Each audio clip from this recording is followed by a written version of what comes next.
আসসালামু আলাইকুম রহমতুল্লাহি ওয়া বারাকাতুহু নাহমাদুহু ওয়া সাল্লাল্লাহু আলা রাসূলিল কারীম আউযু বিল্লাহি মিনাশ শাইতানির রাজিম বিসমিল্লাহির রহমানির রহিম ওয়া মুর আহলাকা বিস-সালাহ ওয়াসতাবির আলাইহা লা নাসআলুকা রিজকা নাহনু নারজুক ওয়াল আকিবাতু লিত-তাকওয়া।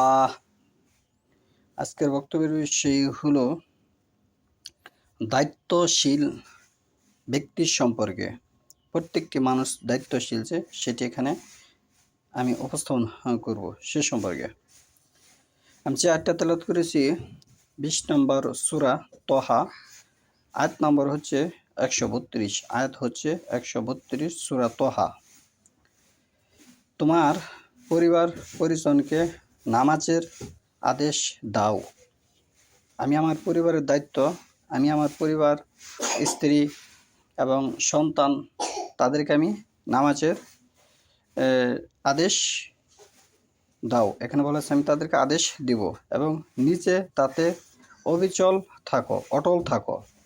আমি তোমার কাছে কোনো জীবিকা চাই না, আমি তোমাকে জীবিকা দিয়ে থাকি, আর শুভ পরিণাম তো তাকওয়ারই। তাহলে এখানে পরিবারের যে দায়িত্ব থাকবে তার উপরে একটি দায়িত্ব, সে তার পরিবারকে নামাজের আদেশ দিবে। যে গ্রামের দায়িত্ব থাকবে সে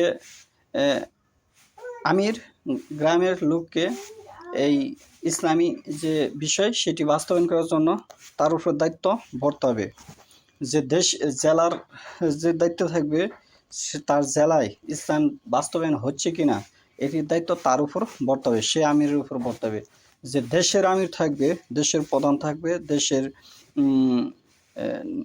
বড় প্রেসিডেন্ট থাকবে, তার উপরে সারা দেশের দায়িত্ব থাকবে। দেশের মানুষ ঠিক মতন ইসলাম বাস্তবায়ন করে কিনা, ওহীর অনুসরণ করে কিনা, না তারা শিরিক কুফর করে, এই দায়িত্বভার তার উপর বর্তাবে। আমরা এখান থেকে এই আয়াত থেকে একটি ধারণা। এখন আমরা যাব হাদিসে এই বিষয়ে কি বলে। আসমানের নিচে কোরআনের পরে সর্বশ্রেষ্ঠ গ্রন্থ হচ্ছে সহিহুল বুখারী শরীফ, এর 3 নম্বর খণ্ডে হাদিস নম্বর হচ্ছে 2936, পর্ব হচ্ছে 56, অধ্যায় হচ্ছে 99।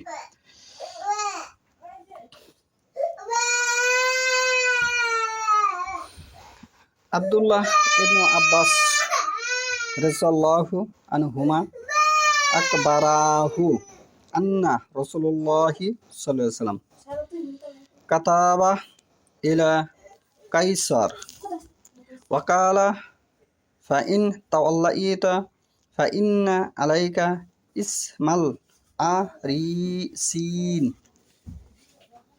আব্দুল্লাহ ইবনে আব্বাস রাদিয়াল্লাহু আনহু হতে বর্ণিত, আল্লাহ রাসূল সাল্লাল্লাহু আলাইহি ওয়াসাল্লাম কাইসারের নিকট চিঠি লিখেছিলেন।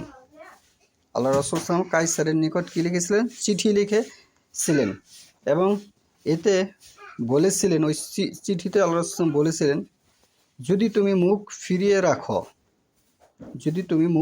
রাখো তাহলে প্রজাদের পাপের বোঝা তোমার উপরে চাপানো হবে। প্রজাদের পাপের বোঝা তোমার উপরেই চাপানো হবে।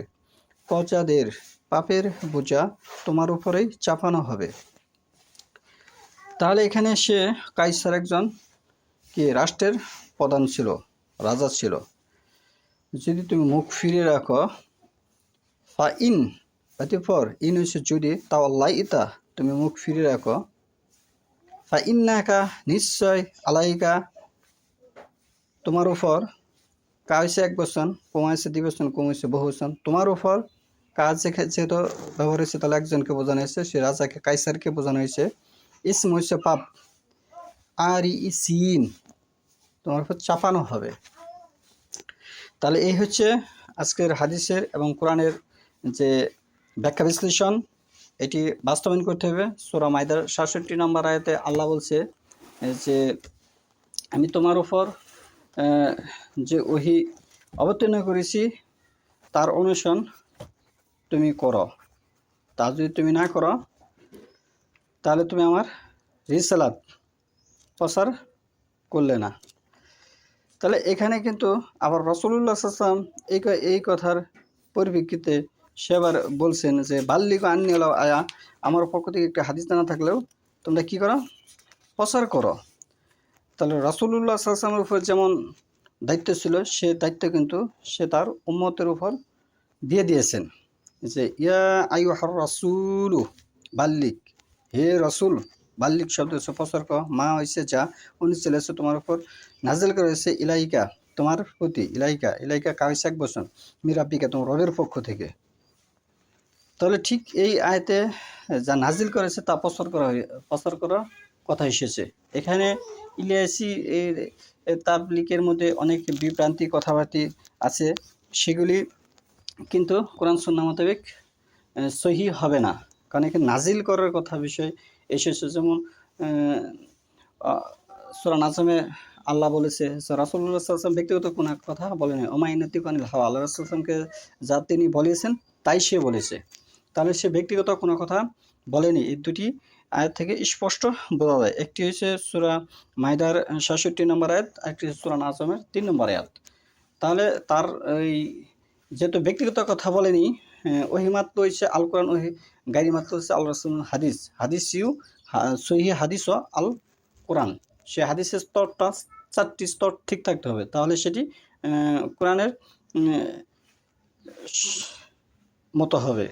যেমন আল্লাহ রাসূল সাল্লাল্লাহু আলাইহি ওয়াসাল্লাম বলেছেন, করেছেন, সাহাবীরা সে আমল করেছেন, তাবিনরা সে আমল করেছেন, তাবিনরা করেছেন। এই ৪টি স্তর যদি ঠিক থাকে সে হাদিস কোরআনের মতনই, সে হাদিস কি কোরআনের মতনই মর্যাদাশীল। আর যদি ৪টি স্তর ঠিক না থাকে তাহলে সেটি জাল, জয়ীফ, অন্য হাদিসের পর্যায়ে যে পৌঁছবে।